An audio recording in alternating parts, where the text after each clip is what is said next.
في كل لمحة ونفس عدد ما وسعه علم الله. اللهم صل وسلم وبارك على سيدنا محمد وعلى آله وصحبه في كل لمحة ونفس عدد ما وسعه علم الله. اللهم صل وسلم وبارك على سيدنا محمد وعلى آله وصحبه في كل لمحة ونفس عدد ما وسعه علم الله. بسم الله ما شاء الله، بسم الله ما شاء الله، بسم الله ما شاء الله، وما لم يشاء لم يكن، لا حول ولا قوة إلا بالله العلي العظيم، لا حول ولا قوة إلا بالله العلي العظيم، لا حول ولا قوة إلا بالله العلي العظيم. اللهم ارحمنا بالقرآن واجعله لنا إماما ونورا وهدى ورحمة. اللهم ذكرنا منه ما نسينا، علمنا منه ما جهلنا، وارزقنا تلاوته آناء الليل وأطراف النهار، واجعله لنا حجة يا رب العالمين.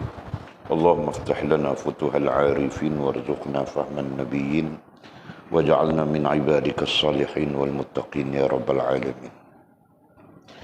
بسم الله الرحمن الرحيم. قال مصنف رحمه الله تعالى: نفعنا الله بعلومه وبكتابه في الدارين، اللهم آمين يا رب العالمين. وبعد، قال: maqam yakin. Apabila sudah terhimpun yang tersebut di atas, ke atas dirinya, maka dia diarahkan ada bersama-samanya 9 makam yakin, yaitu taubat, zuhud, sabar, syukur, khauf, raja, reda, tawakal dan mahabbah. Setiap makam tersebut tidak sah dan tidak wajar sekali-kali kecuali menghalau keluar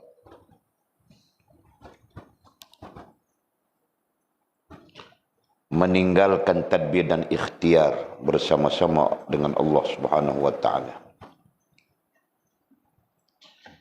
Taubat, pernyataan tersebut adalah amat penting kerana orang yang bertaubat daripada dosanya wajib bertaubat. Jika ia ingin tadbir dan ikhtiar bersama-sama dengan Allah Subhanahu wa taala Tuhannya. Oleh sebab itu, seseorang yang tadbir dan ikhtiar bagi keperluan nafsunya adalah kerana dosa besar yang tertanam di dalam hatinya. Sementara orang yang bertaubat, ia akan kembali kepada Tuhannya dan meninggalkan setiap apa jua yang tidak diredai untuk hambanya. Tadbir itu tidak diredai oleh Allah Subhanahu wa taala adalah kerana tadbir itu syirik. Seolah-olah anda menyekutukan Tuhan dan kufur akan nikmat akal. Sesungguhnya Allah Subhanahu wa taala tidak suka kepada hambanya yang kufur. Bagaimana boleh sah taubat seorang hamba yang begitu sukar dan penuh dengan tadbir dunia bagi keperluan nafsunya, sehingga ia lupa dan lalai akan bagusnya tadbir dan kurniaan Allah Subhanahu wa taala kepadanya. Zuhud, demikian juga tidak sah zuhud seseorang itu kecuali ia meninggalkan dan keluar melarikan diri daripada tadbir dan ikhtiar bagi keperluan nafsunya. Oleh sebab itu, ia diarahkan meninggalkan memakan dan memadai yang halal secara berlebih-lebihan dan juga yang lain-lain. Zuhud daripada gemar dan gilakan pangkat yang tinggi di dalam dunia, inginkan namanya terkenal di kalangan manusia, serta meninggalkan tadbir dan ikhtiar bersama-sama dengan Allah Subhanahu wa taala. Sabar Tidak sah sabar seseorang itu kecuali dia meninggalkan dan melarikan diri daripada tadbir dan ikhtiar bagi keperluan nafsunya. Ini kerana seorang yang sabar itu adalah seorang yang sabar daripada sesuatu yang tidak disukai dan diredai oleh Allah Subhanahu wa taala. Antaranya ialah tadbir dan ikhtiar bagi keperluan nafsunya. Dalam sabar itu terbagi kepada beberapa bahagian. Antaranya kesabaran anda daripada yang haram. Sabar anda daripada susah payah melaksanakan yang wajib ke atas anda. Sabar anda daripada meninggalkan tadbir dan ikhtiar bagi keperluan nafsu anda. Oleh sebab itulah, seorang hamba itu diarahkan agar lazim meninggalkan tadbir dan sebaliknya ikhtiar bersama-sama dengan Allah Subhanahu wa taala.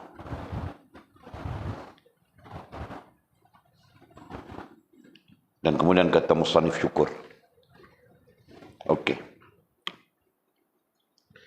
Hari ini kita masuk kepada topik apa ya? Topik baru juga kiranya ini. Tapi masih lagi berkait dengan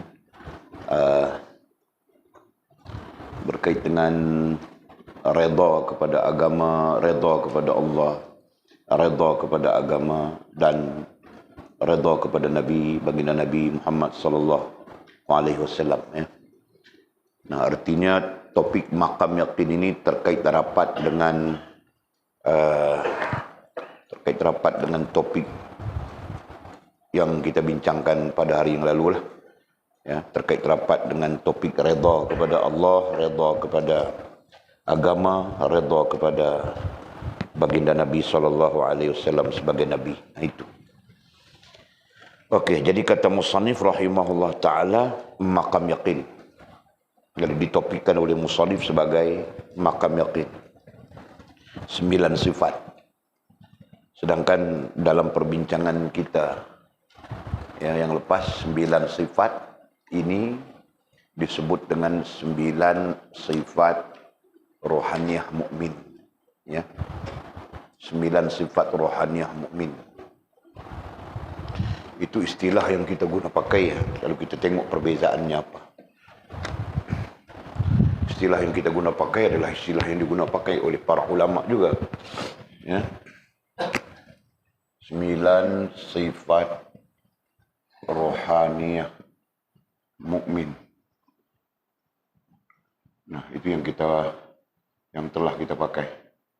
9 sifat rohaniyah mukmin. Dan hari ini kita berjumpa dengan 9 sifat juga tidak disebutkan, tapi disebutkan maqam yakin. Nah, apa bezanya? Boleh difikirkah?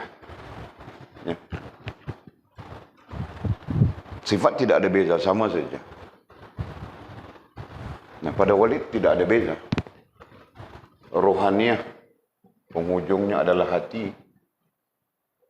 Yakin, ya, penghujungnya juga adalah hati. Nah, jadi bezanya apa? Nah, kan? Nah, tempat yang sama saja. Mungkin perbezaannya adalah proses. Jika proses, yakin dulu kan? Jika proses ya, jika kita bercakap tentang proses, nah berarti kita perlu membina yakin dulu. Yakin, nah di bawahnya faham, yakin, syuhud. Gitu kan? Nah, jika yakin. Nah, kemudian setelah semua ini sempurna, tempatnya hati juga kan? Tempatnya hati juga baru dimasukkan. Nah, kita katakan hati di sini. Ini proses ya, hati. Nah, kemudian dimasukkan dengan 9 sifat. Nah, itu kalau dalam bentuk proses. Nah, jadi kita boleh melihat sisi mana sekalipun Nah, hakikatnya sama saja. Ya.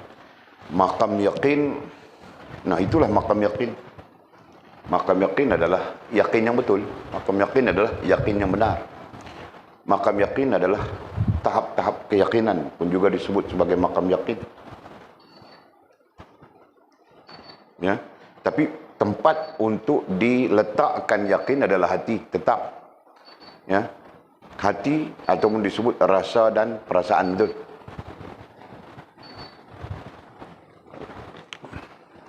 Dalam sebahagian kitab, sebahagian perbahasan ulama disebutkan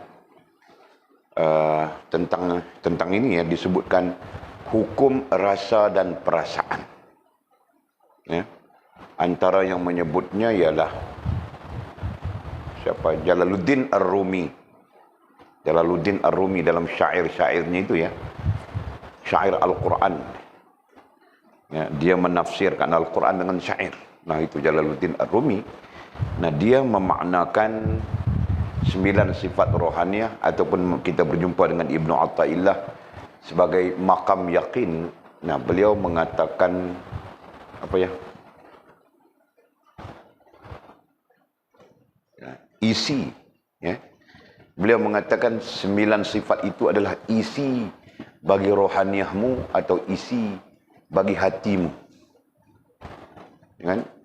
Jadi jika hatimu tidak diisi dengan 9 sifat itu, jika hatimu tidak diisi dengan 9 sifat rohaniah itu, atau hatimu tidak ada maqam yakin itu, 9 maqam yakin itu, maka engkau berada di dalam hati yang kosong dan kemudian disebut sebagai jiwa kosong.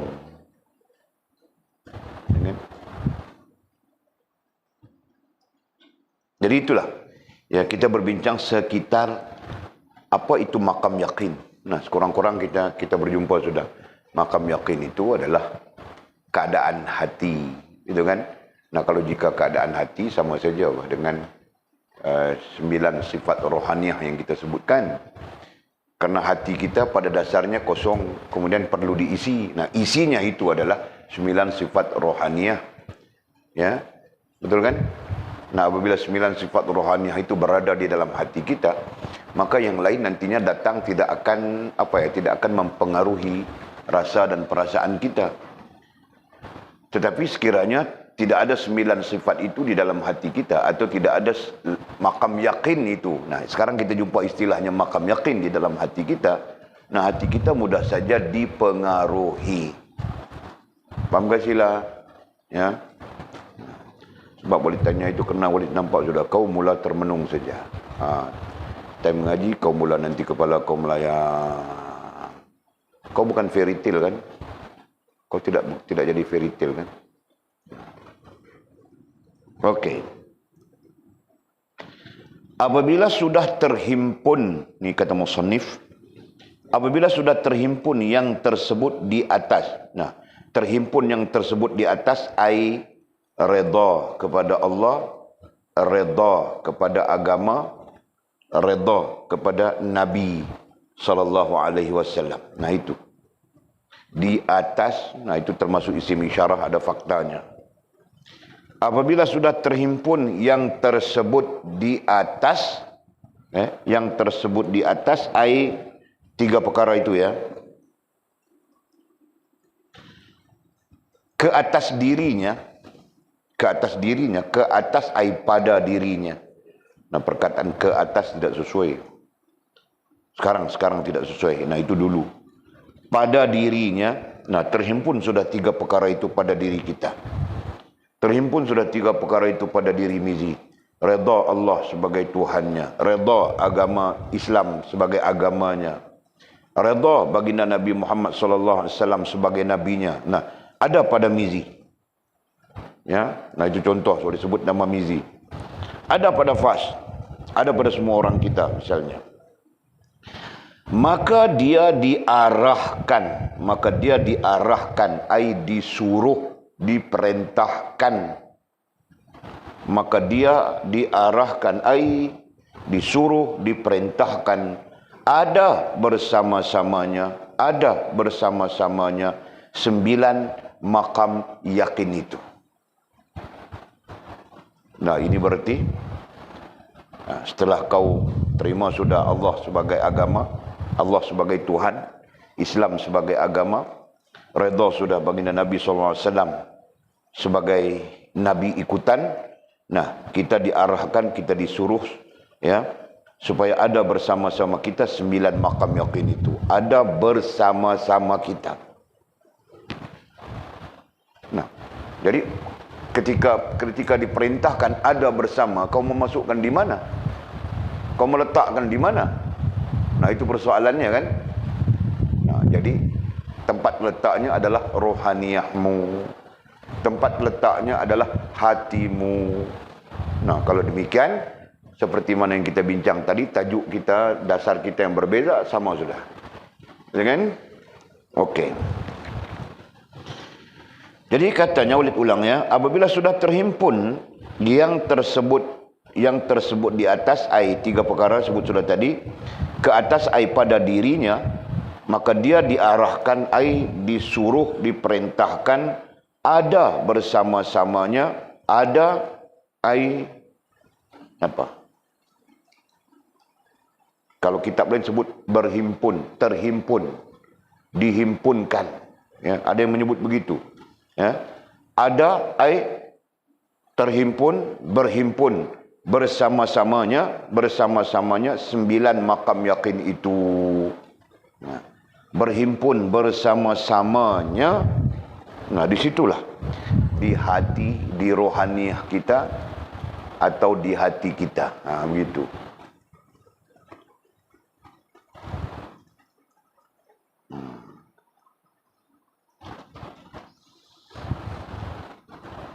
Selesai sudah itu kan. Nah, faham saja, mudah saja itu. Nah, artinya yang paling penting adalah kita disuruh, kita diperintahkan. Siapa yang suruh? Siapa yang perintahkan? Siapa yang arahkan? Nah, pertanyaan di situ. Nah, jawabnya pertama ialah Allah Subhanahu wa taala yang menyuruh kita. Ya kan? Langsung maupun tidak langsung, ya, berdasarkan kepada Al-Quran. Nah, yang kedua, baginda Nabi SAW yang mengajar, yang menyuruh dan mengajar kita, ya, tentang apa? Tentang makam yakin ini. Istilah di sini adalah makam yakin. Nah, ya, Walid masih lagi tercari-cari juga. Kenapa musannif mengistilahkan ini sebagai makam yakin? Apakah kerana 9 sifat ini akan mempengaruhi yakin kita kepada sempurna? Nah, mungkin begitu kan? Oleh tercari-cari, oleh sebut sudah tadi tercari-cari, masih mencari ya, sehingga kita mendapat jawapan ya berdasar daripada berdasarkan kepada kitab-kitab lain nantinya. Okey. Jadi katanya yang diarahkan, ya, yang disuruh, yang diperintahkan ada di dalam hati kita, ya, 9 sifat yang disebut dengan makam yakin. 9 sifat yang disebut dengan makam yakin. Nah, pertama, sama saja, ini kita ingat sudah, taubat, zuhud, sabar, syukur, khauf, raja, redha, tawakal dan mahabbah. Nah, sama saja, nanti kita baca di dalam Tanwirul Qulub. Dalam apa? Dalam Mukasyafatul Qulub Imam Ghazali rahimahullah ta'ala pun sama saja kan. Cumanya dalam Mukasyafatul Qulub ini nanti dia tafsirkan, dia menghuraikan lebih halus. Nah, sedang di sini tidak dihuraikan, ya. Musannif cuma mengatakan perlu ada saja, perlu masuk saja di dalam hati kita 9 sifat itu. Nah, nanti kita akan mendapat penjelasan 9 sifat itu ketika dia masuk di dalam hati kita, maka dia akan membaguskan rohaniah kita. Nah, itu. Apabila rohaniah kita menjadi bagus, nanti dia akan membaguskan jasmaniah kita.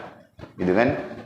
Nah, apabila rohaniah dan jasmaniah kita sudah bagus, maka ketika itu benarlah kita redha kepada Allah sebagai Tuhan, Islam sebagai agama, dan baginda Nabi SAW sebagai ikutan. Nah itu, faham kah? Nah, jadi dengan jelas kita faham di sana yang akan mempengaruhi kita, jadi bagus, jadi baik, jadi sempurna. Nah, 9 sifat itu, betul kan? Nah, 9 sifat itu bukan terletak pada redha Allah, redha kepada Allah, redha kepada agama, redha kepada baginda Nabi SAW. Itu satu hal, ya, yang menjadikan kita ada hubungan dengan Allah Subhanahu Wa Taala. Nah, sementara proses untuk menjadikan kita bagus, kita baik. Nah, 9 sifat itu. Sisi pandang berdasarkan kepada kitab ini. Okey. Nah, jadi 9 sifat ini kita hafal sudah semua orang. Ada yang tidak hafal kah? Semua orang hafal sudah ya. Nah, tinggal lagi kamu orang sama saja. Prinsipnya sama saja. Taubat pada jasmaniah, taubat pada rohaniah, sama saja. Ya kan? Jadi boleh saja kamu orang jadwalkan taubat pada rohaniah, kemudian taubat pada jasmaniah. Nah, jadwalkan saja. Nanti. Nah, taubat pada rohaniah, sedar diri. Taubat pada jasmaniah, istighfar, minta ampun kepada Allah dalam bentuk-bentuk yang berbagai. Itu kan? Zuhud rohaniah adalah sedar diri. Zuhud jasmaniah, nah, memadai apa yang ada, tidak kelang kabut dengan dunia dan sebagainya. Nah, begitu, ya. Nah, itu uraiannya itu semua orang tahu sudah. Sama saja. Kita terus ya. Setiap makam tersebut tidak sah dan tidak wajar sekali-kali kecuali menghalau keluar. Ya, menghalau keluar, meninggalkan tadbir dan ikhtiar bersama dengan Allah Subhanahu Wa Taala. Jadi katanya, setiap makam yang kita sebutkan dari 1 sampai 9 tadi tidak sah, berarti tidak benar. Nah, jika ada di dalam hati kita masih tidak benar. Jika ada di dalam diri kita masih tidak benar. Tidak sah artinya tidak benar, tidak betul. Dan tidak wajar. Nah, perkataan tidak wajar, nah itu senang saja kita faham ya. Tidak wajar artinya tidak sesuai, tidak wajar artinya tidak layak. Nah, ya. Tidak sah artinya tidak diterima. Nah, begitu. Tidak sah artinya tidak diterima. Tidak wajar artinya tidak sesuai, tidak layak.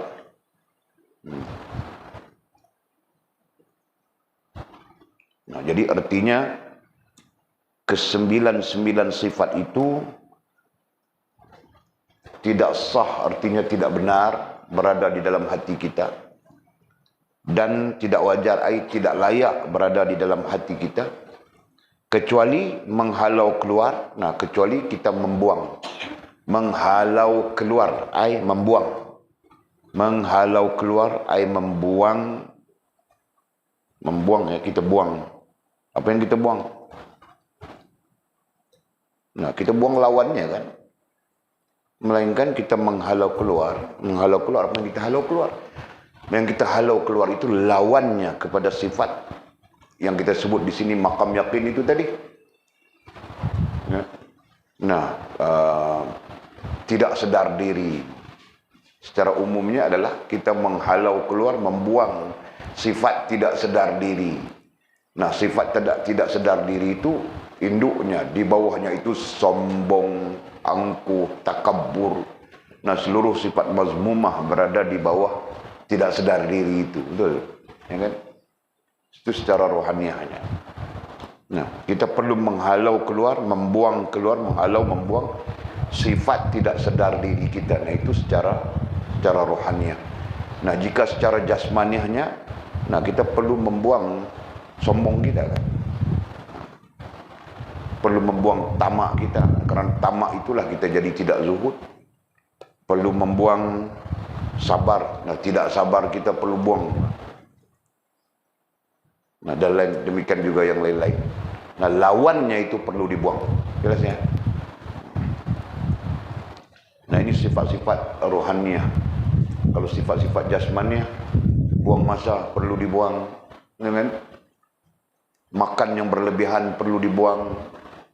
Tidur yang berlebihan juga perlu dibuang. Nah, kecuali demam saja.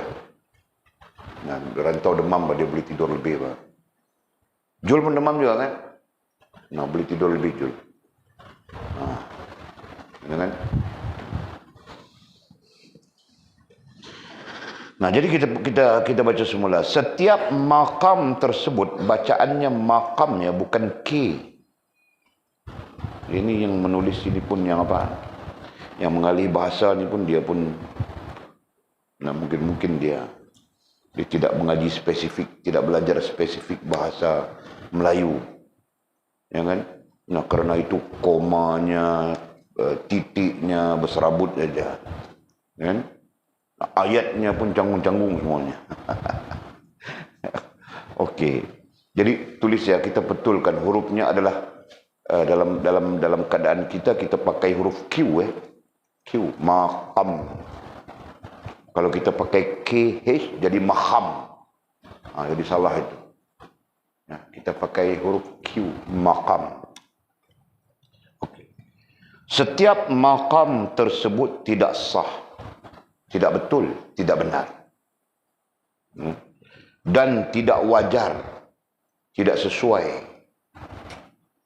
Sekali-kali ya berada di dalam diri kita ya, kecuali kita menghalau keluar. Menghalau keluar ai membuang. Nah, sekarang perkataan membuang itu orang bilang berak. Mana kau membuang? Berak itu, kan? Sekarang. Walaupun tidak tahu, sekarang baru boleh tahu. Oh, membuang.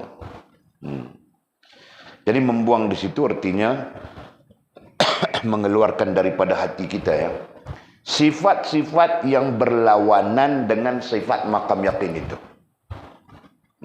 Sama ada rohaniah maupun jasmaniah. Ya.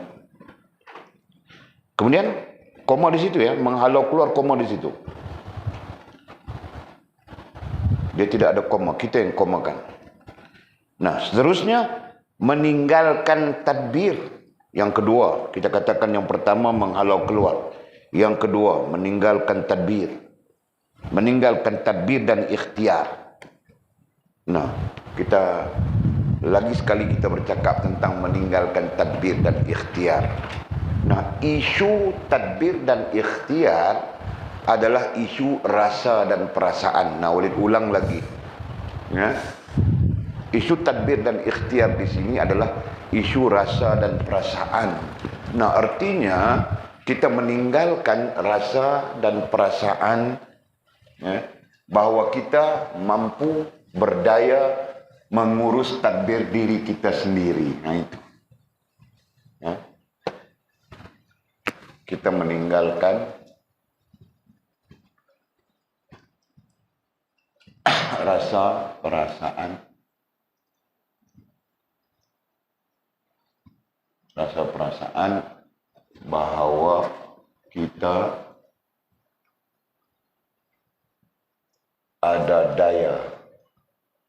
ada daya upaya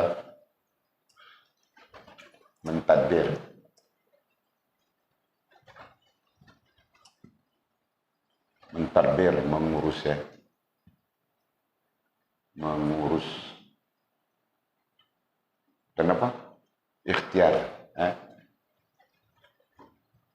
mengurus dan ikhtiar. Nah, ikhtiar di sini terkait dengan upaya melakukan, meninggalkan rasa perasaan bahwa kita ada daya upaya mentadbir, mengurus dan ikhtiar, yakni upaya melakukan sesuatu. Jadi poinnya sikit saja, poinnya ini. Nah, boleh tulis semula supaya kita terus faham. Karena kita bercakap isunya masih belum habis lagi, isunya tadbir dan ikhtiar.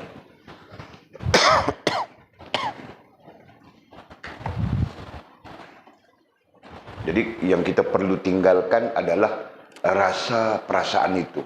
Merasakan kita mempunyai upaya, mempunyai daya upaya menguruskan diri kita.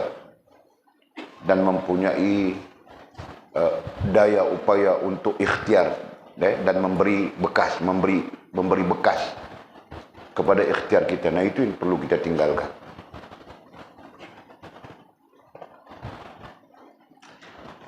Ya. Kenapa? Nah, itu yang perlu diserahkan kepada Allah Subhanahu wa taala. Yang Maha menguruskan itu Allah Subhanahu wa taala. Ya. Yang berupaya menjadi memberi mudarat dan manfaat, ya, itu Allah Subhanahu wa taala. Nah, itu secara rohaniahnya. Jangan salah paham, ya. Dan nanti pulang semua orang masak tidak mau. Kan? Yang perempuan tidak mau masak dia. Nah, kerana apa? Nah, kerana apa? Dia tidak ada daya dan upaya. Jadi dia pun tidak mau masak. Nah, salah paham sudah itu. Isunya adalah kerohanian. Isunya adalah tentang rohaniah, yaitu tentang mengembalikan hak Allah Subhanahu wa taala. Nah, hak Allah Subhanahu wa taala lah segala daya dan upaya. Nah, itu. Okay. Kita selama-lamanya tidak ada daya dan tidak ada upaya. La haula wa la quwwata illa billahil aliyil azim. Nah, adapun dalam soal jasmaniah, ya, dalam soal jasmaniah, nah, perkara itu perlu ikhtiar tetap berlaku, ya, tetap berlaku, tadbir tetap berlaku dalam perkara jasmaniah. Jelas, ya? Kalau Mizi tidak basuh bajunya sendiri, siapa yang akan datang basuh bajunya? Yana datang basuh. Aku rotan dengan Mizi dengan Yana sekali. Tukar. Jadi tidak mungkin Yana akan datang basuh. Maka Mizi lah basuh bajunya sendiri. Kan? Nah, Jul pun serupa juga. Tidak mungkin si Jetun Simpang 3 itu datang basuh. Betul kan, Jul? Nah, Jul pun basuh bajunya sendiri. Nah, Jul basuh bajunya sendiri itulah ikhtiar jasmaniah. Betul. Itulah ikhtiar jasmaniah. Nah, dalam masa yang sama, itulah tadbir jasmaniah. Zul menguruskan diri dia sendiri, mengatur begitu, mengatur bini. Cumanya, dalam pemahaman yang jelas, tadbir jasmaniah, ikhtiar jasmaniah, tertakluk kepada, ya, izin Allah Subhanahu wa taala. Betul? Nah, itu fahamnya. Ya. Sementara rohaniah kita tetap terikat teguh dengan Allah Subhanahu wa taala. Bahawa kita tidak mempunyai daya upaya. Ya, yang berkuasa mutlak atas tadbir dan ikhtiar itu adalah Allah Subhanahu wa taala. Nah, jelas itu kan? Boleh nampaklah ini. Nah, oleh takut kamu orang nanti jadi qadariyah, jadi mu'tazilah. Nah, aku tulis lagi. Padam yang ini pasti paham lagi.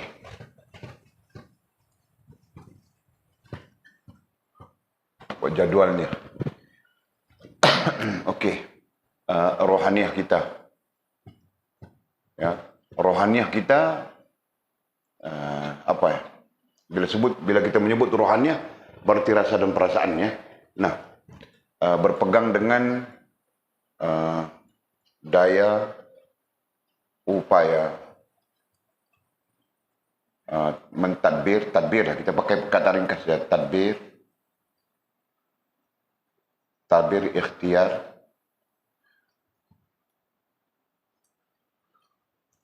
milik Allah SWT, milik mutlak.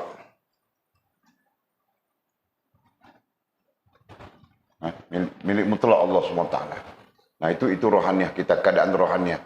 Nah, nantinya jasmaniah kita, ya, ini. Nah, jasmaniah kita ada tadbir, ya. Jasmaniah kita ada dua hal. Satu, tadbir. Nah, seperti Jul mengurus dirinya tadi, Mizi mengurus dirinya tadi. Dan ada dua, yang kedua namanya ikhtiar. Nah, persoalannya sekarang, di sini kita menafikan tadbir dan ikhtiar bagi kita. Betul. Kita memulangkan tadbir dan ikhtiar itu kepada Allah SWT di sini. Nah, kenapa di sini jasmaniah? Nah, kenapa di sini ternyata kita mengambil pakai tadbir dan ikhtiar? Nah, di sini kesadarannya adalah izin Allah. Ya.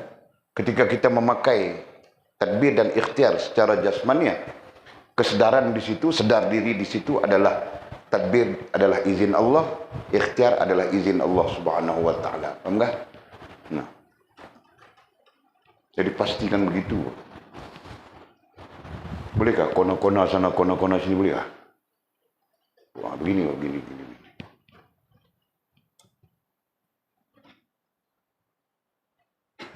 Kita pen merah habis dakwah.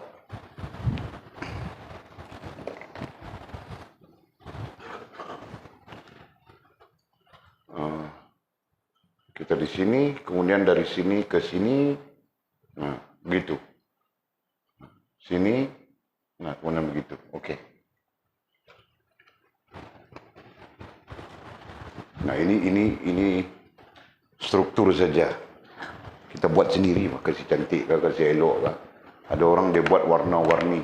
Yang ini merah, yang itu hijau, yang ini oranye. Nah, warna-warni saja dia punya nota.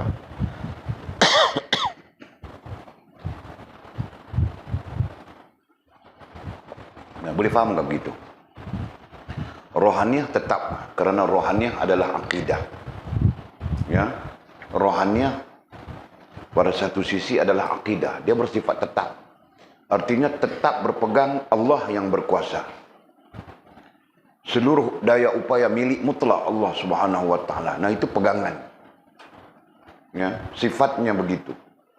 Nah, ketika sampai kepada tindakan jasmaniah, nah, perlu ada tadbir, perlu ada ikhtiar. Tetapi tadbir dengan ikhtiar itu disandarkan kepada izin Allah Subhanahu wa taala. Nah, itu sangat jelas.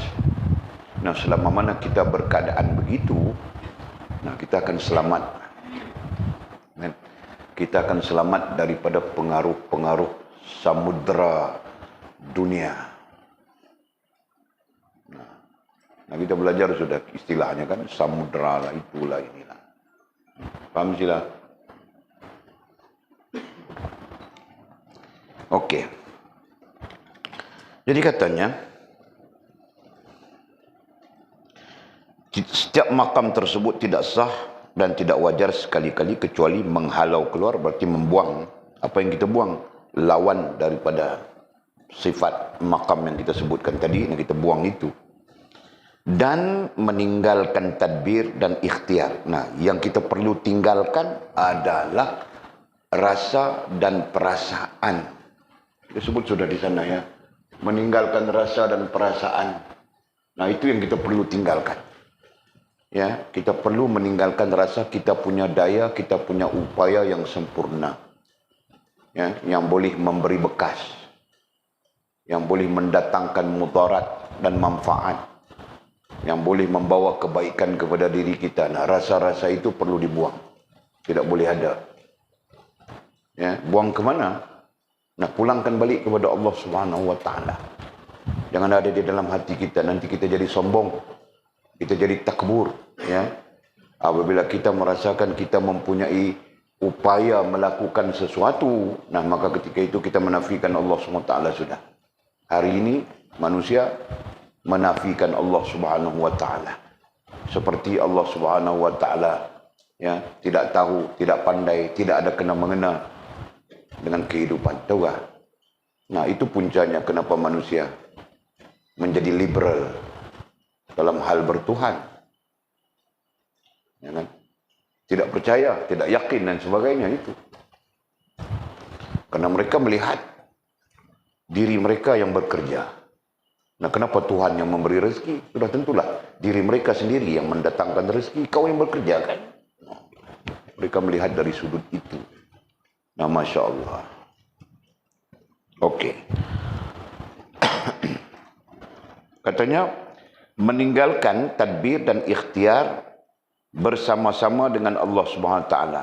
Bersama-sama, perkataan yang kita bincang pada yang lepas adalah share, kongsi, ya kan? Apakah kita berkongsi dengan Allah Subhanahu Wa Taala? Tidak kan? Allah Subhanahu Wa Taala mutlak miliknya. Apalagi kalau kita memahaminya dari sudut rububiyah. Allah lah pemilik, pencipta, pemilik, dan dialah pentadbir. Dialah pencipta, dialah pemilik, dan dialah pentadbir. Nah, justru itu sharing kita di mana? Di mana kita share dengan Allah Subhanahu Wa Taala? Dalam hal kuasa, dalam hal kehendak. Ada share kah? Tidak kan? Nah, kalau tiada, berarti mutlak milik Allah Subhanahu Wa Taala. Kita tidak ada sedikit pun. Nah, lalu kita boleh minum air. Nah, itu izin Allah Subhanahu Wa Taala, bukan share. Jelas kan? Nah, kita boleh makan, kita boleh minum, kita boleh tidur, kita boleh cari rezeki begitu begini sesuai dengan kemahuan kita. Nah, itu izin daripada Allah Subhanahu Wa Taala, bukan share. Faham enggak? Allah mengizinkan kepada kita. Jika Allah tidak mengizinkan, Allah mengizinkan umur lagi sehari kepada kita hari ini. Nah, besok mungkin sehari lagi, lusa mungkin sehari lagi. Nah, ketika Allah masih mengizinkan, ketika Allah Subhanahu Wa Taala memutuskan izin itu, nah jam 11 esok kita mau mandi, kau punya jenazah mau simpan saja, buang dalam tanah sana, liang lahat sana, buang atau buang. Gitu. Inilah. Paham enggak? Nah, kalau kita buang pun kau bukan boleh marah, kau bukan sedar sudah. Kan? Kau seperti lena saja. Nah, kita tutup semua. Di mana aku sekarang? Baru tahu dia dalam tempat yang sempit, rupanya liang lahat, mati sudah aku. Allah. Paham ke sila? Okey. Habis sudah. Penyertaannya sangat ringkas. Jadi jika ada yang tidak paham, nah kita fahamkan sekarang apa. Ya. Paham ya? Jadi kembali kepada poin. Mutlak bagi Allah Subhanahu Wa Taala, kuasa yang sempurna, kehendak yang sempurna. Kan? Jadi kita bercakap tentang tadbir dengan ikhtiar, ta'alluqnya adalah kuasa dan kehendak. Jadi kalau sudah kesempurnaan itu milik Allah, nah kita tidak ada kesempurnaan apapun, lemah. Dengan lawan sempurna adalah lemah. Yang lemah itu kita, yang sempurna itu Allah SWT. Nah, apabila lemah, berarti tidak ada kekuatan apapun, melainkan dengan izin Allah SWT. Betul kan? Jika Allah SWT izin, kau minum air, hilang kau punya sakit kak. Jika Allah SWT tidak izin, kau minum 3 lori air pun tidak boleh hilang kau punya sakit kak. Betul kan? Demikianlah hal-hal yang lain. Kiaskan saja. Jika Allah Subhanahu Wa Taala izin, nah satu zikir saja menenangkan, mendamaikan hati kita. Jika Allah Subhanahu Wa Taala tidak izin, nah semakin kau zikir, semakin kau serabut. Betul kan? Segalanya izin Allah Subhanahu Wa Taala. Paham kami izin? Nah, kenapa? Kerana mutlak kudrat dan iradat mutlak pada Allah Subhanahu Wa Taala, ya. Paham Lina? Jadi sewajarnya kita belajar tentang ini supaya kita dapat mengembalikan pergantungan kita kepada Allah Subhanahu Wa Taala dengan pergantungan yang sempurna. Nah, itu. Pergantungan itulah tawakal. Betul. Nah, Allah menyebut di dalam Al-Quran, wa 'alallahi falyatawakkalul mu'minun.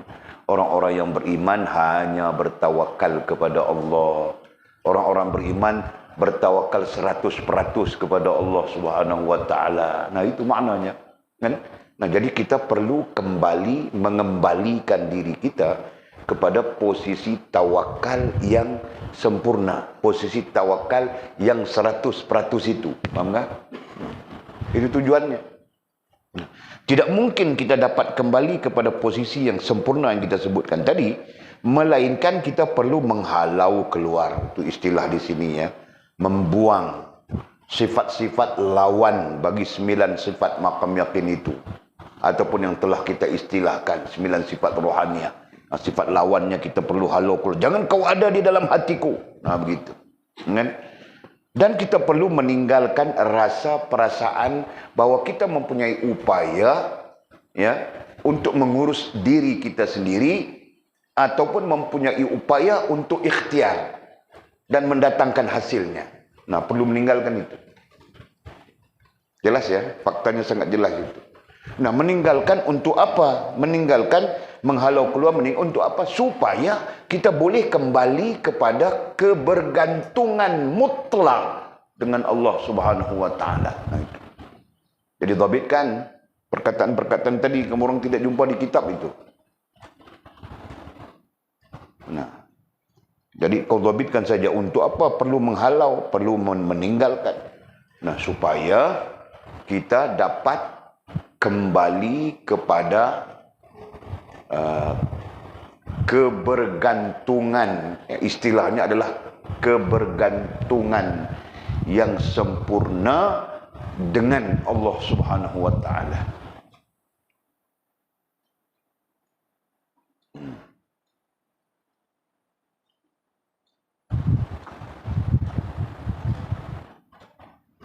Nah, jika tidak, kebergantungan kita dengan Allah tidak pernah sempurna. Sekejap bagus, sekejap tidak. Macam chip semua. Sekejap ada, sekejap tak ada. Kan? Nah, macam mana kita itu? Sekejap bagus, sekejap tidak. Sekejap bagus, sekejap tidak. Kan? Dalam hal ini bukan bagus tidak. Dalam hal ini kita mungkin terbabit dengan syirik. Kita mungkin terbabit dengan nifak. Kita mungkin terbabit dengan fasik. Nah, itu halnya. Kan? Bukan sekejap ada, sekejap tidak. Kalau sekejap ada, sekejap tidak macam semua itu senang. Nah, ini dalam sisi lain kita membimbangi, kita takut, kita terjebak, terperangkap dengan kesyirikan atau kemunafikan atau kefasikan. Nah, itu. Nah, justru itulah ya. Kita perlu kembali kepada kebergantungan yang sempurna kepada Allah SWT. Nah, adapun dalil kebergantungan yang sempurna ialah wa 'alallahi falyatawakkalul mu'minun. Cek. Apa surah apa ayat apa? Wa 'alallahi, ada banyak tempat dalam Quran. Wa 'alallahi falyatawakkalul mu'minun. Nah, mengiringi hujah kita tadi.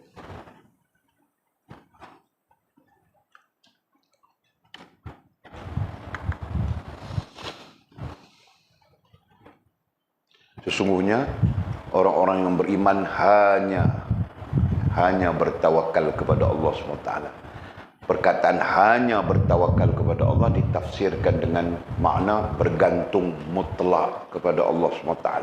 Nah, itulah bagian daripada sifat orang yang beriman. Ya, mereka bergantung mutlak dengan Allah SWT.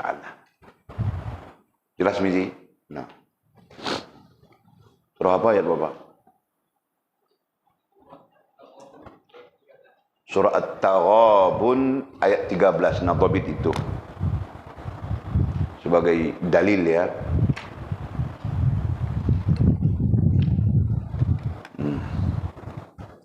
Nah, jadi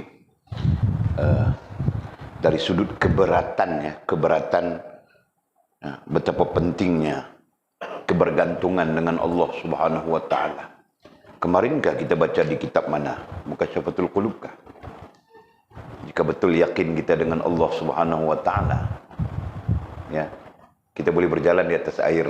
Kitab mana kita baca? Mukasyafatul Qulub kan? Kalau benar yakin kita dengan Allah Subhanahu wa taala, nah, hidup kita tidak perlu bersusah payah seperti burung saja. Ya kan? Keluar perut kosong, balik perut penuh. Nah, itu di antara ungkapan-ungkapan hadis baginda Nabi SAW. Kalau benar betul kita bergantung dengan Allah Subhanahu wa taala, tidak ada kepayahan dalam hidup kita ini. Nah, itu antara banyak-banyak kan. Nah, tapi mungkin saja kita, kebergantungan kita semacam semua kita sebutkan tadi, sekejap benar, sekejap tidak, sekejap benar, sekejap tidak. Nah, menjadikan hidup kita sekejap senang, sekejap payah, sekejap senang, sekejap payah, itu kan. Ya. Hakikatnya itulah yang disebutkan oleh Nabi SAW. Nah, jika demikian, betapa kita perlu belajar untuk sempurna hubungan, sempurna kebergantungan dengan Allah Subhanahu wa taala. Nah, dalilnya surah At-Taghabun ayat 13. Ya, wa 'alallahi falyatawakkalul mu'minun. Nah, itu. Okey, terus kita. Nah, musannif terus saja berbincang tentang taubat. Nah, kitab klasik pun sama saja, ya. Nah, ini kitab moden yang telah tersusun begini, ya. Nah, jadi perkara pertama yang menjadi makam yakin, disebut dengan makam yakin pada musannif Ibnu Athaillah Iskandari rahimahullah ta'ala adalah taubat. Nah, jadi selisihnya tadi kita sebut sudah, ya. Ya, tempat untuk dihimpunkan, diletakkan makam yakin itu adalah hati. Nah, kalau demikian sama saja dengan kita yang kita istilahkan, yang kita topikkan 9 sifat kerohanian, 9 sifat rohaniah mukmin, itu sama saja. Nah, musannif tanpa mendatangkan definisi, ya, melalui kitab ini musannif tidak mendatangkan definisi taubat. Terus dia bercakap tentang proses saja. Ya kan? Nah, kata musannif, pernyataan tersebut, pernyataan ai taubat, ya. Kita sebut taubat di atas itu. Pernyataan ai taubat tersebut adalah amat penting, katanya. Ya. Taubat itu sangat penting. Nah, ini kita faham sudah. Dari sudut kita belajar 9 sifat rohaniah mukmin pun. Nah, kita sudah menjelaskan taubat itu sangat penting, ya. Apalagi kita berbincang dari sudut mengembalikan hubungan yang baik dengan Allah Subhanahu wa taala. Nah, taubat sangat menjadi kunci, Pak. Kan? Kita bergaduh sudah, kan? Mizi bergaduh sudah dengan Jul. Jul mata lebam sebelah kanan, Mizi mata lebam sebelah kiri. Bertumbuk bah orang ni, tahukah? Bertumbuk, berebut apa kita tidak tahu, bah. Nanti kita siasat di situ. Kan? Tapi diorang ni berebut, bah. Okey. Nah, si Jul lebam mata kanan, Mizi lebam mata kiri, bertumbuk. Okey. Nah, tiba-tiba boleh baik begitukah? Kan? Diorang boleh bagus begitukah? Bertumbuk lebam sudah. Boleh bagus begitukah? Tidak mungkin, kan? Nah, mesti ada sesuatu yang menyebabkan mereka boleh berbaik, betul? Nah, contohnya Mizi datang, Jul, aku minta maaf, aku salah. Jadi minta maaf itu yang menyebabkan boleh berbaik, betul? Faham tak? Ya, faham ya? Nah, jadi konsep yang sama di antara kita dengan Allah SWT. Kita sangat buruk, kita sangat merapu, kita sangat berdosa, kita macam-macam, kita hantu, kita itu, kita ini, macam-macam. Nah, tiba-tiba Allah SWT terima kita begitu saja kah? Tidak mungkin, ya. Kerana diajar oleh baginda Nabi SAW yang namanya taubat. Nah, itu kan. Nah, kita baca sudah hadis yang banyak di dalam dalam kitab Tanbihul Ghafilin, ya, dalam bab taubat. Nah, banyak hadis-hadisnya. Hadis yang sahih, paling rendah hadisnya hasan, yang menyatakan kepada kita tentang taubat dan sangat dianjurkan. Allah menganjurkan, Nabi menganjurkan. Nah, artinya taubat ini sebagai kunci untuk kita kembali baik hubungan dengan Allah Subhanahu wa taala. Jelas, ya? Nah, itu. Nah, ini kita memberikan definisi di atas definisi. Ya, walaupun kita ada definisi lain ketika membincangkan kalimat yang sama. Nah, jadi kita definisikan lagi berdasarkan perbincangan kita pada kitab ini. Nah, ini menyebabkan kita kaya dengan definisi. Itu bagus, ya. Karena seorang ahli ilmu terkadang menjelaskan sesuatu perkara berulang-ulang dan berkali-kali. Nah, itu.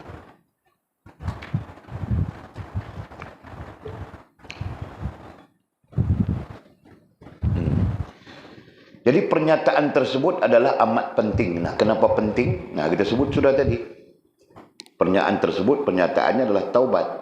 Amat penting. Ya, istilahnya di sini amat penting. Kenapa penting? Nah, kita sebut sudah tadi kan. Karena kita mau kembali memperbaiki hubungan ya, dengan Allah Subhanahu wa taala. Justru siapapun kita yang berfikiran untuk kembali berhubungan baik dengan Allah Subhanahu wa taala, maka perlu dia melazimi taubat. Nah, di sana kita sebut sudah tadi, taubat adalah kuncinya untuk kembali berhubungan baik dengan Allah Subhanahu wa taala. Ya. Nah, kenapa perlu kembali berhubungan baik? Ya, kita jadi hantu sudah kan? Jadi hantu, jadi setan, jadi iblis. Macam-macam. Mau cerita macam-macam kan? Mau cerita macam mana benda-benda begini, betul kan Mizi kan? Macam-macam kami tengok macam-macam, betul kan Mizi? Tengok orang miskin mau beli pakaian pun tidak cukup dia. Ya kan? Lagi kami tengok apa lagi? Macam-macam kami tengok. Allah. Nah, semua itu dosa kan?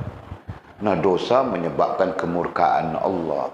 Dosa menjauhkan kita daripada Allah. Itu statement-statement yang telah kita dengar daripada hadis, betul kan? Pada hadis, daripada Al-Quran, sebagai nasihat ulama dan sebagainya.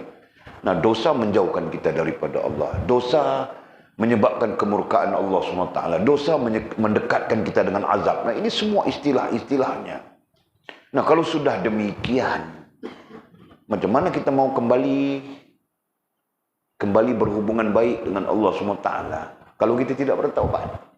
Nah, yang menghapuskan semua itu adalah taubat kita. Kan? Dari sudut sifatnya, dari sudut wasilahnya adalah taubat kita. Jika kita tidak bertaubat, nah Allah SWT pun tidak menerima kita, tidak merubah apa-apapun yang ada pada kita. Nah, jadi kita terus berdosa saja. Nah, itu. Okey. Itu pentingnya. Walaupun bercakap tentang kenapa pentingnya taubat tadi.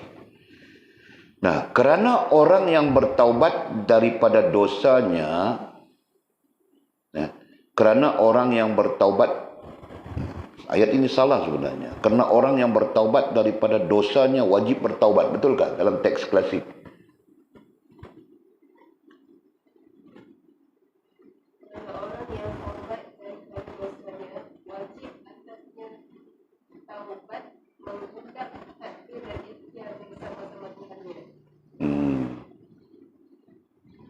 Jadi dia disusun ayat yang keliru. Nah, ayatnya sebenarnya begini, berdasarkan kepada ayat Arab ya. Kerana orang yang berdosa wajib bertaubat. Nah, itu saja ayatnya. Jadi mana yang perlu dihazafkan, hazafkan saja. Kerana orang yang berdosa, ya. Kerana orang yang berdosa wajib bertaubat. Jadi yang perlu hazaf supaya kita tidak keliru. Ini bukan kita menafikan teks ya, kita mengalih bahasa supaya betul saja. Mengalih apa? Mengalih tulisan.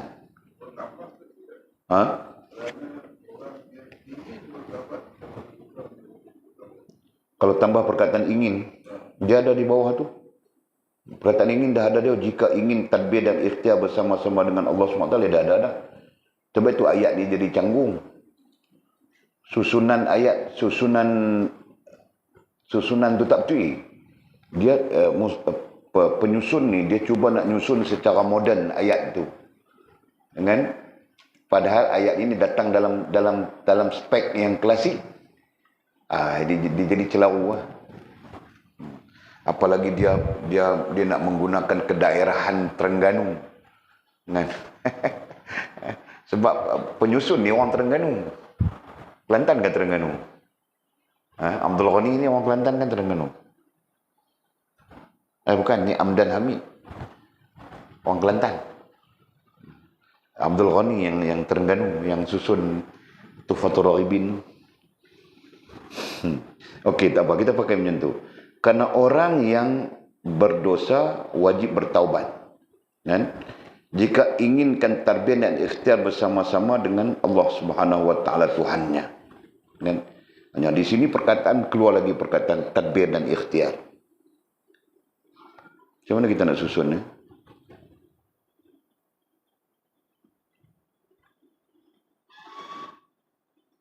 Jadi kita balik kepada tadi, orang yang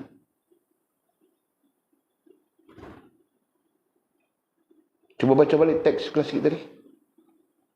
Orang yang taubat daripada dosanya wajib atasnya taubat, memperbudak takbir dan ikhtiar bersama Tuhannya. Kalau saya faham macam ni, orang yang ingin bertaubat daripada dosanya, dia kena bertaubat itu atas keinginannya yang ingin takbir dan ikhtiar bersama Tuhan. Boleh? Maknanya orang yang nak bertaubat, dia perlu bertaubat juga tentang tadbir dan ikhtiar diri tadi. Perlu meninggalkan takbir dan ikhtiar bersama Tuhan. Pening tu. Kita nak bagi tahu macam ni saja. Dengar dulu. Nanti kita nak buat ayat macam mana terserah kita. Ya. Penjelasannya adalah tadbir dan ikhtiar itu adalah perkara berdosa pada sisi Allah Subhanahu wa taala. That's the point. Itu poinnya. Ya. Selama mana kita merasakan kita mampu, kita berdaya mentadbir kita secara rohaniah, ya. Mampu berdaya ikhtiar, yakni perbuatan kita mendatangkan hasil, kita berpegang dengan perbuatan kita mampu mendatangkan hasil. Nah, selama itu kita berada di dalam dosa. Nah, artinya apa? Artinya kita perlu bertaubat terhadap dosa itu juga. Nah, ini penyataannya di situ. Betul kan? Jadi musannif nak bagi tahu kepada kita, nak bercakap kepada kita bahawa kita perlu bertaubat dengan dosa. Termasuk dosa sebab tadbir dan ikhtiar dengan diri kita sendiri itu. Nah, macam mana nak ayat? Silalah. Yang pandai mengayat, sudah tentu dia pandai buat ayat. Walid tidak pandai mengayat sudah. Dulu-dulu saja, Jul. Kau senyum-senyum saja. Dulu lain, dulu lain sekarang lain. Lain hulu, lain parang. Lain dulu, lain sekarang. Kau tahu kan? Jadi, nah, cuba satu orang baca ayat yang baru macam mana? Pas kau baca kau punya ayat macam mana, Fas?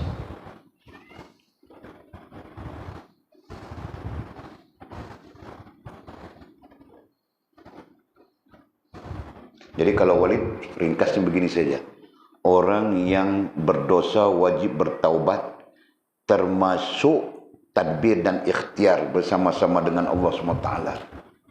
Nah, orang yang berdosa wajib bertaubat.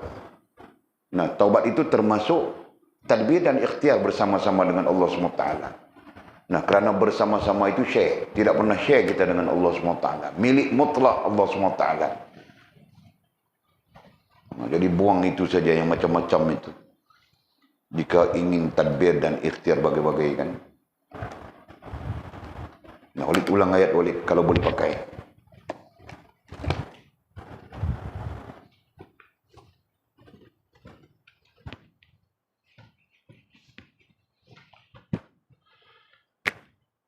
Orang yang berdosa wajib, ringkas ya, taubat.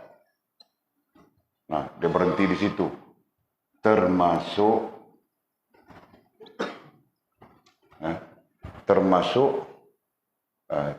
taubat itu tadi. Termasuk, nah, taubat di situ, taubat terhadap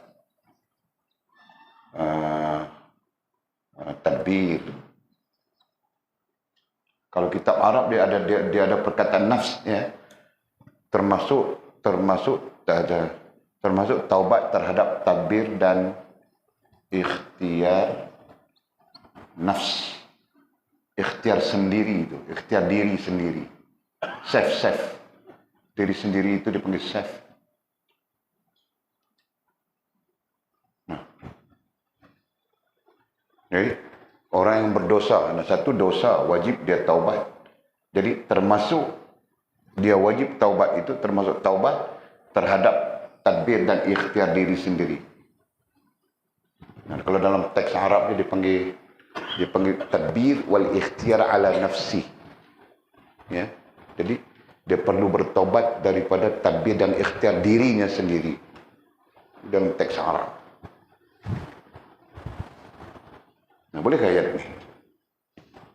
Orang yang berdosa wajib taubat. Nah, itu satu hal.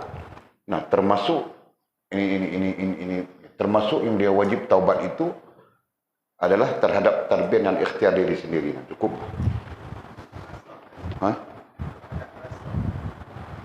Boleh juga. Kita masuk perkataannya. Taubat terhadap rasa dan perasaan tadbir dan ikhtiar diri sendiri kan?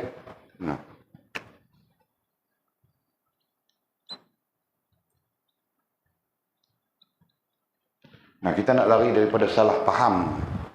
Saat ini jadi Qadariyah nanya ya.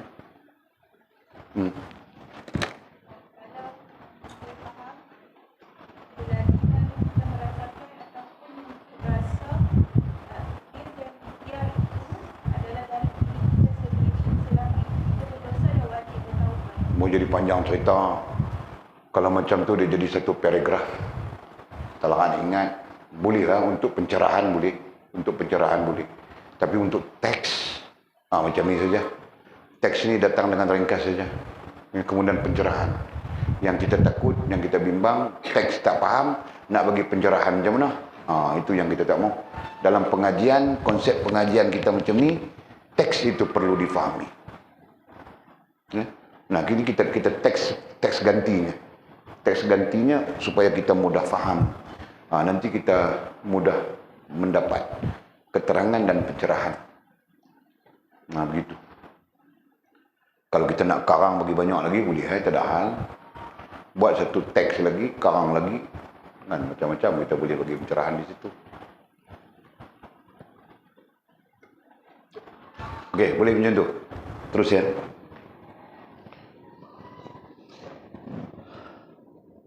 Kerana orang yang berdosa wajib bertaubat. Dan ada dan ke tadi? Itulah kan. Termasuk taubat terhadap itu. Termasuk taubat terhadap rasa dan perasaan tadbir dan ikhtiar dengan diri sendiri, ya kan? Dengan diri sendiri bersama-sama dengan Allah SWT Tuhannya. Jadi share dengan Allah SWT. Nah, yang tu kena buang. Tadbir diri sendiri pun kena buang, share pun kena buang. Jangan bagi ada. Mana ada kau share dengan Allah SWT Lina? Kan? Mana ada kita makhluk share dengan Tuhan? Tidak mungkin. Milik mutlak Tuhan. Kenapa? Kerana dia pemilik, dia pencipta, dia pemilik, dia pentadbir. Nah, kita ini hamba yang menumpang saja. Hamba yang diberi pinjam. Nah, itu sedar diri kita kan. Nah, di situ sedar diri kita, betul Pak. Kita adalah hamba yang menumpang, yang diberi pinjaman, kan? Nah, tiba-tiba kita menjadi hamba yang tidak sedar diri. Sombong saja, angkuh saja. Tidak mau solat, tidak mau taat patuh kepada Allah SWT. Nah, Masya Allah. Itu. Oleh sebab itu, kata musannif, oleh sebab itu, seseorang yang tadbir dan ikhtiar bagi keperluan nafsunya. Nah, inilah. Seseorang yang tadbir, rasa boleh menguruskan, rasa berupaya menguruskan, dan ikhtiar bagi keperluan. Dan ikhtiar bererti melakukan ikhtiar ini lebih kepada af'al, kita sebut sudah dulu kan. Nah, artinya apa? Artinya pekerjaan, perbuatan, tindakan, ya, bagi keperluan nafsunya adalah kerana dosa besar yang tertanam di dalam hatinya.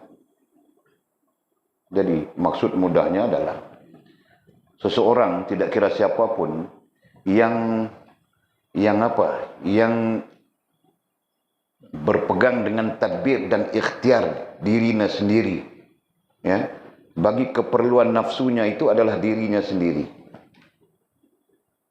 ya, bagi keperluan nafsunya, nah itu adalah diri sendiri. Teks Arabnya itu binafsi, ya, dengan makna jadi dia bergantung kepada, dia merasakan yang dia mampu, dia berupaya menguruskan dirinya sendiri dan mampu berupaya bertindak untuk mendatang hasil bagi dirinya sendiri. Nah, artinya dia bergantung kepada diri sendiri. Itu yang disebut dalam teks kitab lain ananiyah, keakuan itu. Ya. Akulah yang pandai, akulah yang bijak, akulah yang kuat, akulah yang itu, akulah yang ini. Nah, itu keakuan. Ya, nanti kita berbincang tentang syirik dengan diri sendiri. Nah, istilah itu akan bermunculan. Nah, jadi puncanya di sini. Seseorang yang tadbir dan ikhtiar bagi keperluan nafsunya. Ya. Nah, kalau mau dhabit keakuan. Istilah Arabnya disebut ananiyah. Kemudian istilah modernnya disebut apa? Egoistik, egoism lah.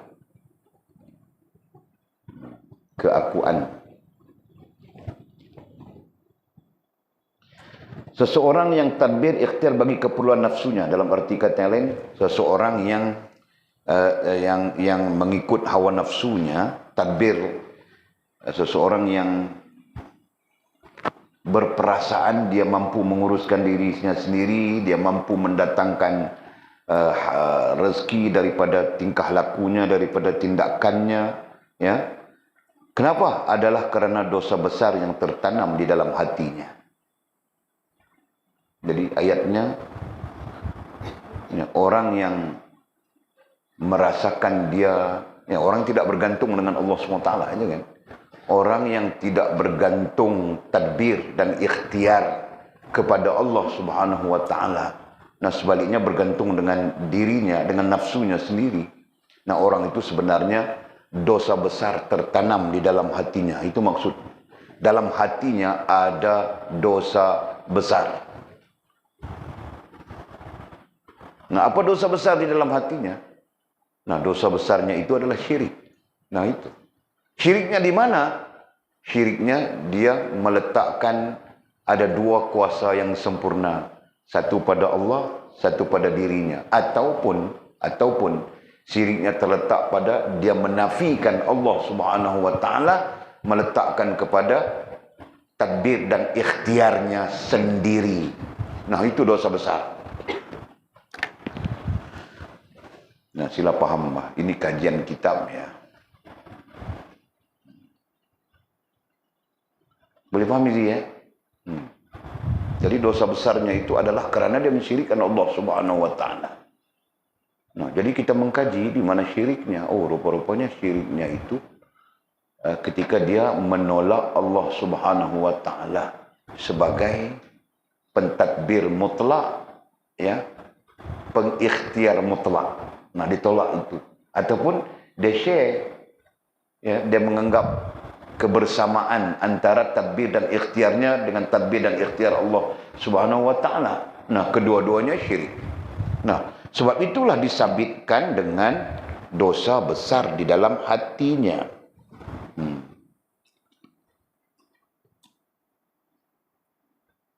Ya. Kerana dosa besar yang tertanam di dalam hatinya.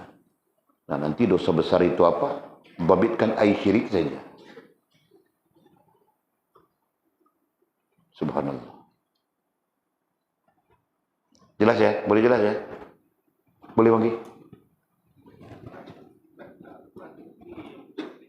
Yes.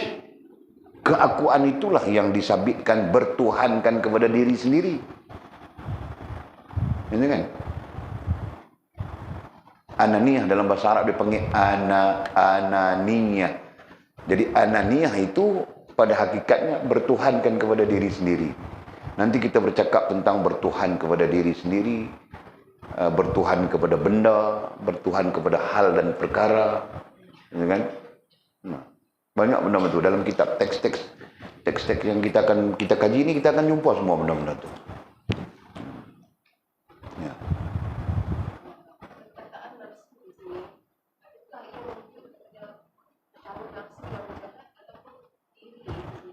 Nah, diri yang jahat itu sudah tentu dipengaruhi oleh hawa nafsu yang jahat. Kan? Jadi kita bercakap tentang entiti, apakah yang mempengaruhi? Itu kita sedang bercakap. Apakah yang mempengaruhi itu? Allah Subhanahu wa taala yang bersifat pencipta, pemilik, pentadbir, ataupun diri kita di situ adalah hawa nafsu. Hawa nafsu itulah yang mempengaruhi diri kita, yang menyebabkan kita melihat diri kita itu lebih daripada Tuhan, langsung maupun tidak langsung. Jelasnya. Jadi persoalan hawa nafsu ke ataupun diri kita sendiri, ini kilahuma, kata Arab, kilahuma, kedua-duanya. Sama ada diri kita itu sendiri dipengaruhi oleh hawa nafsu, ataupun hawa nafsu itu mempengaruhi diri kita. Apabila menafikan Allah, nah berarti kita syirik. Diri ataupun hawa nafsu kita. Ya kan? Hati dipanggil ananiyah tadi, bertuhankan kepada diri. Hakikatnya hawa nafsu itulah. Pengaruh daripada hawa nafsu itulah kenapa kita bertuhankan kepada diri kita sendiri. Dia faham kan? Nah, apabila kita merasakan yang kita mampu mengurus tadbir diri kita sendiri. Nah, ada orang yang sampai mampu mengurus tadbir alam semesta. Dia mampu misalnya. Oh, itu jauh syiriknya. Kan? Kemudian dalam keadaan lain, dia mampu mendatangkan rezeki sendiri. Tindakannya, perilakunya, apa semua mampu mendatangkan apa yang dia mahukan. Dia boleh, aku boleh, Malaysia boleh, serba boleh misalnya. Nah, ini semua keadaan-keadaan yang bercanggah dengan prinsip-prinsip ketuhanan yang kita sebutkan. Nah, itulah syirik. Bila dia merasakan dia boleh, dia upaya, dia berdaya, dia berupaya. Nah, disitulah ananiyah itu berlaku. Clear? Okey.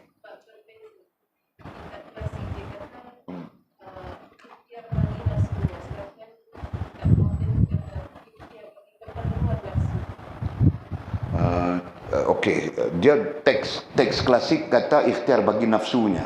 Sama aja. Teks yang tersusun ni kata bagi keperluan nafsu. Dia hakikatnya sama saja. Kan? Cuma istilah keperluan, nah itu sesuatu yang kalau ditakwilkan oleh ahli bahasa panjang lebar. Kan? Keperluan. Jadi sepatutnya kita pakai nafsu saja. Tak payah pakai perkataan keperluan. Tapi dah di kalangan kita tak ada ahli bahasa yang canggih-canggih. Kan? Kalau saya mengaji di ini Syam tu, kita ada ahli bahasa. Tak kena saja. Tidak boleh pakai perkataan walaupun di tempat ini. Tempat ni tak boleh pakai, Allah pening ni dah. Kan? Pasal ahli bahasa. Ni kita tak ada ahli bahasa, tak apa. Okey, selesai ya. Terus.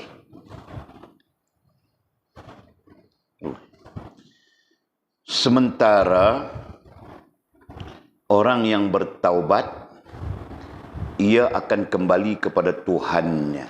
Nah, adapun orang yang bertaubat, nah, taubat itu sendiri dalam hukum kerohanian, dalam hukum adat kerohanian, taubat disebut sebagai muraja'. Nah, istilah ini kita sebut sudah. Taubat disebut sebagai muraja', yakni kita kembali. Ya.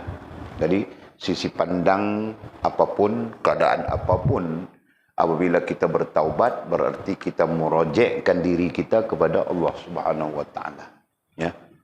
Nah, itu. Sebab taubat ini lazimnya daripada buruk kepada baik, betul kan? Bukan daripada baik kepada buruk. Nah, kalau daripada baik kepada buruk, nah itu bukan namanya taubat. Itu namanya taubuat.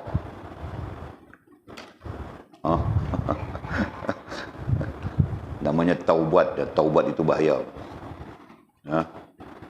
Yang mulianya adalah taubat.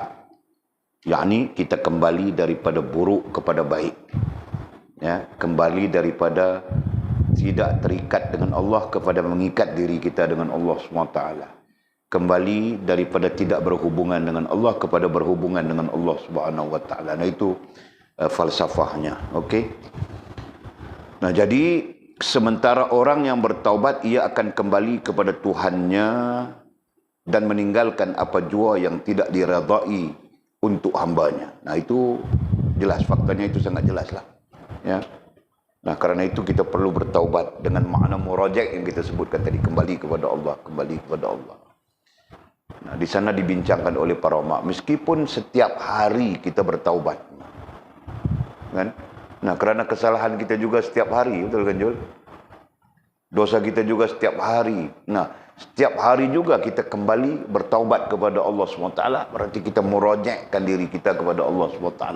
Nah itulah yang terbaik di kalangan hamba-hamba.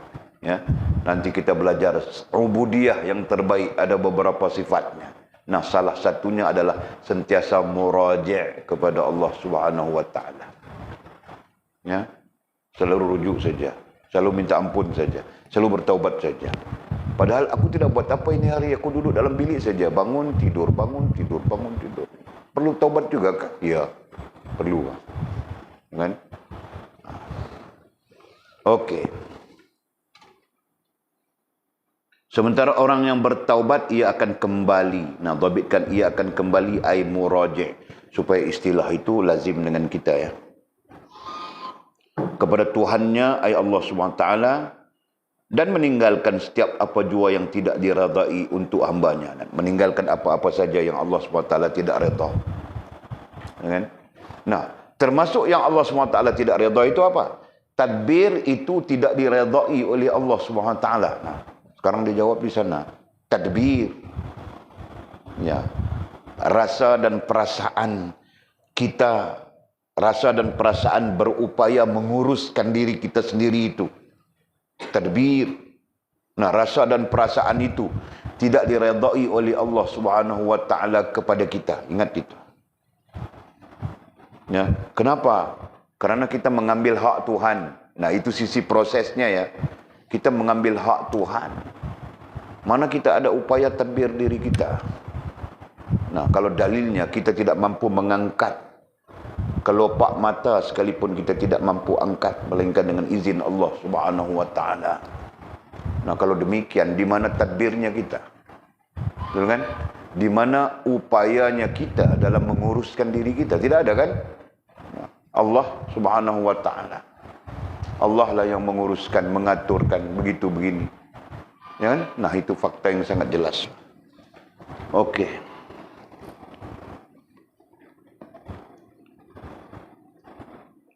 Tadbir itu tidak diredai oleh Allah SWT. Nah, jadi kita bercakap dalam teks yang kesimpulannya.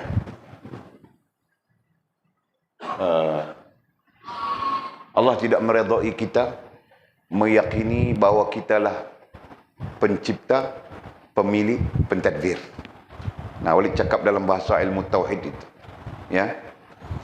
Dalam bahasa ilmu tauhid, Allah tidak meredai. Sisi lain boleh saja disebut Allah tidak mengizinkan. Dan sisi lain boleh saja disebut syirik sekiranya kita menafikan ataupun share, istilahnya kita menafikan, tolak terus, ataupun kita share, ya, kita kongsi, ya, penciptaan, pemilikan, pentadbiran. Karena itu adalah milik mutlak Allah Subhanahu wa taala. Nah, boleh faham ke ayatnya? Sama ada kita tolak terus atau kita share. Nah, istilahnya sekarang share kan. Sebab itu kita tidak boleh meletakkan di dalam akal kita share dengan Allah, tidak boleh dalam keadaan apapun. Nah, jika mau letakkan juga izin Allah Subhanahu wa taala. Nah, itu. Nah, kita belajar sudah konsep izin dan ikhtiar itu kan. Nah, itu saja. Kita tidak mampu apapun melainkan dengan izin Allah Subhanahu wa taala, kerana Dia pemilik mutlak, Dia pencipta mutlak, pemilik mutlak dan pentadbir mutlak. Nah, kita gunakan istilah mutlak di situ. Sangat jelas.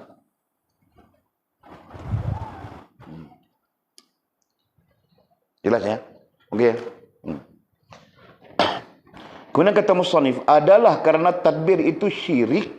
Nah, kenapa Allah Subhanahu wa taala tidak redha? Ya, adalah kerana tadbir itu syirik. Kerana tadbir rohaniah yang kita maksudkan tadi adalah syirik. Ya. Kecuali tadbir jasmaniah. Nah, jika tadbir jasmaniah itu masih tertakluk kepada izin yang kita sebutkan ya. Nah, hal ini diajar oleh Allah SWT langsung maupun tidak langsung. Wala taqulunna an yaf'alu dhalika ghada illa an yasha Allah. Jangan kamu katakan kamu boleh buat begitu, begini esok. Nah, esok bukan hari ini, tentang esok. An yaf'alu dhalika ghada illa, melainkan an yasha Allah, melainkan insya Allah. Nah, Allah SWT mengajar kita tentang apa? Tentang jangan kita merasakan kita berkeupayaan untuk melakukan sesuatu pada hari esok. Nah, jelas ya?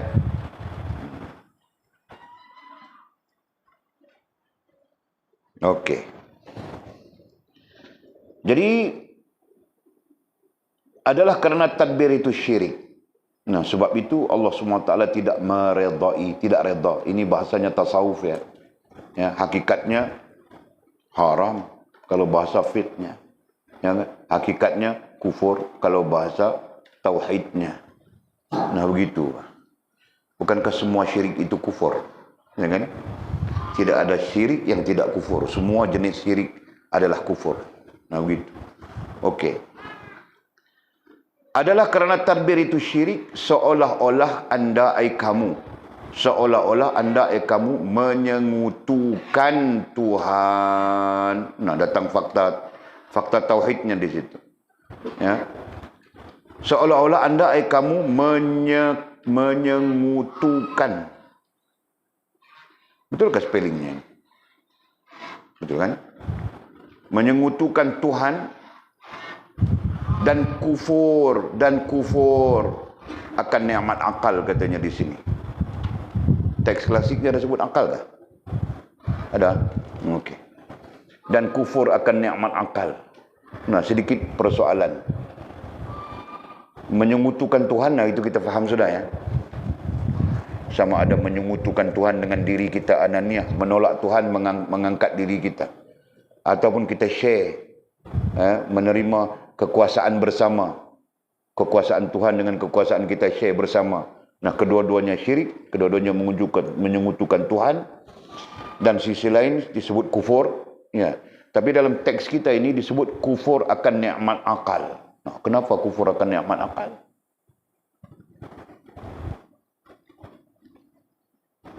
Okey. Kufur akan nikmat akal sebab tidak munasabah pada akal. Tidak masuk akal. Ya, tidak munasabah pada akal. Nah, kalau istilah ilmunya dibilang mustahil pada akal. Nah, itu yang kita sebutkan tadi. Mustahil kita share dengan Allah Subhanahu wa taala kuasa yang sempurna. Betul.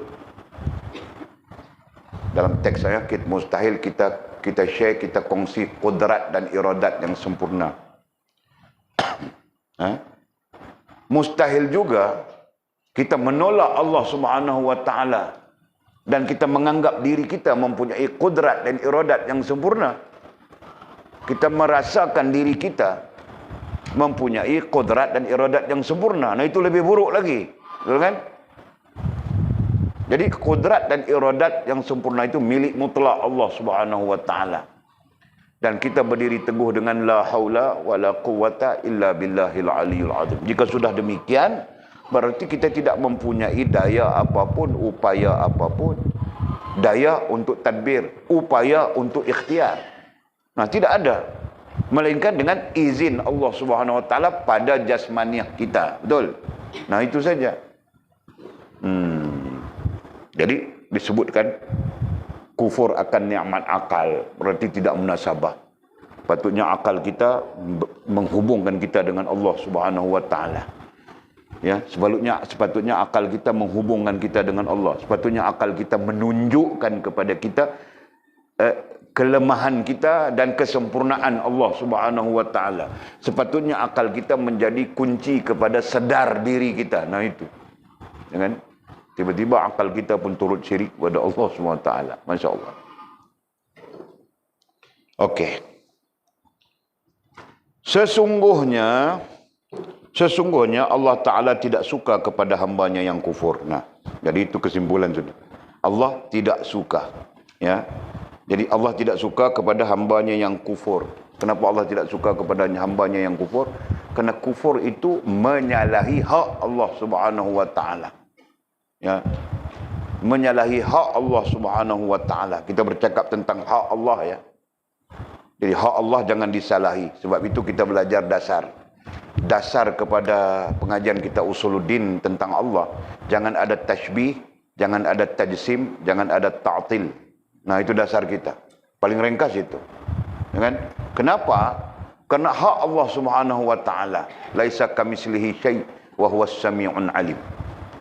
Ya, hak Allah Subhanahu wa taala kita tidak boleh umpamakan, kita tidak boleh bandingkan dengan apapun bangsa makhluk. Tidak boleh.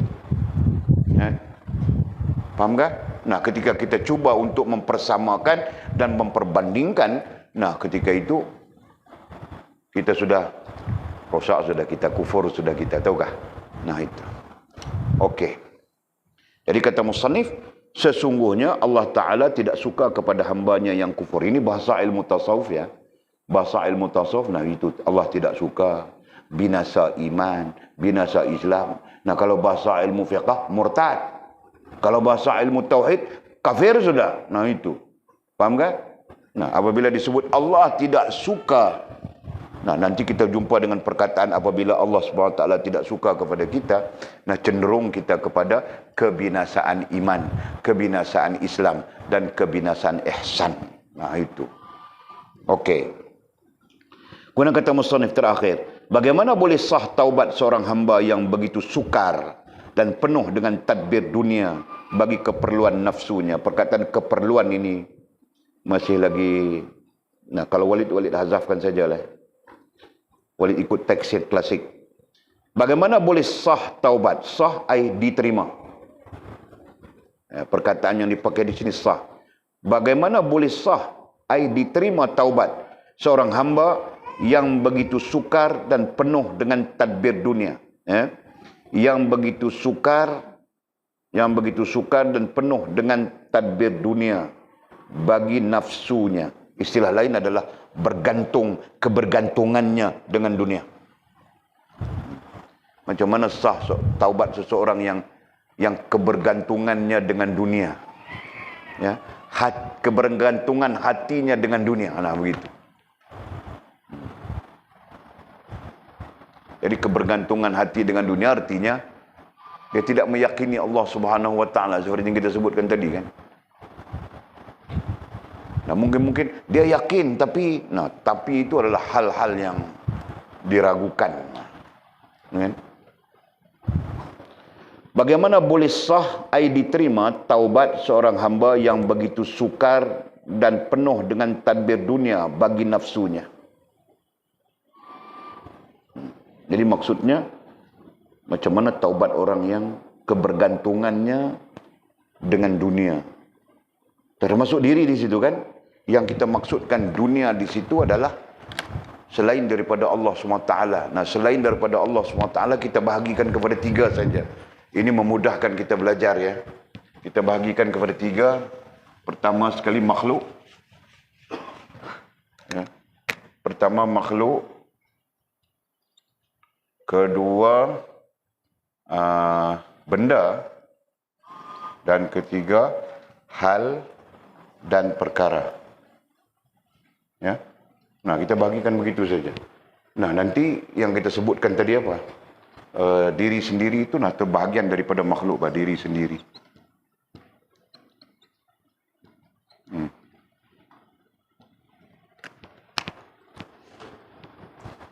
Nah, jadi katanya, bagaimana boleh sah ay diterima taubat seorang hamba yang begitu sukar dan penuh dengan tadbir dunia bagi nafsunya?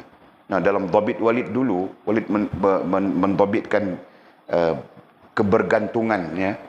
Kerana kebergantungan dengan dunia, termasuk dirinya sendiri, itulah yang menyebabkan dia menafikan Tuhan. Ya. Nah, orang dalam keadaan apapun menafikan Tuhan, sedar atau tidak sedar, adalah kerana kebergantungan dengan dunianya. Nah, itu. Sama dia bergantung kepada makhluk atau dirinya sendiri. Ya. Nah, sebab itu, kita ketika kita sakit, selama mana kepala kita nampak doktor, kita tidak akan minta kepada Allah Subhanahu Wa Taala. Betul kan?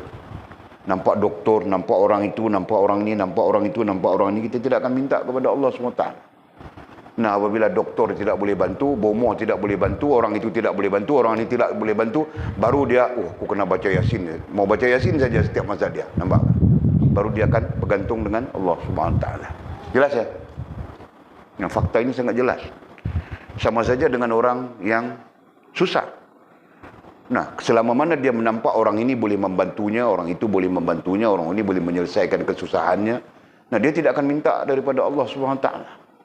Nah, bila dia menghadap ke sana tidak selesai, ke sini tidak selesai, orang itu tidak boleh selesai, orang ini tidak boleh bantu, nah ketika itu baru dia akan berfikir mau minta daripada Allah SWT. Faham kan? Nah, ini adalah keadaan-keadaan, ini adalah fenomenanya manusia. Nah, jadi berdasarkan kepada fakta itulah, istilahnya sukar dan penuh dengan tadbir dunia bagi nafsunya. Nah, itulah kita dhabitkan kebergantungan. Nah, Walid ingat ya, dhabit Walid dulu dalam teks Arabnya. Kebergantungan.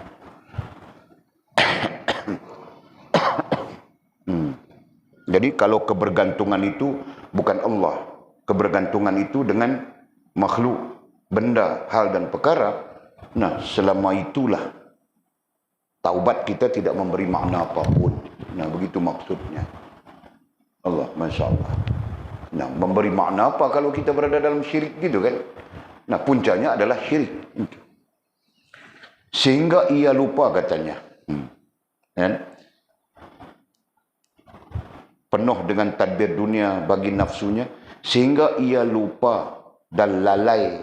Sehingga ia lupa dan lalai akan bagusnya, baiknya, sempurnanya tadbir dan kurnia Allah SWT kepadanya. Nah, itu. Sehingga ia lalai, lupa akan bagusnya, akan baiknya, akan sempurnanya tadbir, mengurus dan kurniaan Allah Subhanahu Wa Taala kepadanya. Lupa terus dia. Nah, dia akan ingat semula bila? Dia akan ingat semula bila tidak ada siapa pun yang dapat menyelesaikan masalahnya. Betul? Nah, ketika itu ya Allah, ya Allah, ya Allah. Siap baca Yasin dia. Nah, sama saja. Orang sakit pun serupa saja. Ya, dia lupa Allah Subhanahu Wa Taala, pusing. Nah, akhirnya tidak boleh selesai, baru dia terfikir mau baca Yasin, mau sembahyang hajat, begitu begini dan sebagainya. Betul kan? Allah, mudah-mudahan Allah mengampunkan kita. Kita mungkin tidak terlibat dengan hal-hal begitu, tetapi terlibat dengan hal-hal yang lain juga, mungkin kan? Nah, kita merasakan apa yang kita aturkan ini pasti begini. Padahal yang maha mengatur itu Allah SWT, bukan kita. Dia yang menentukan, dia yang tahu apa yang akan terjadi. Tahu tak?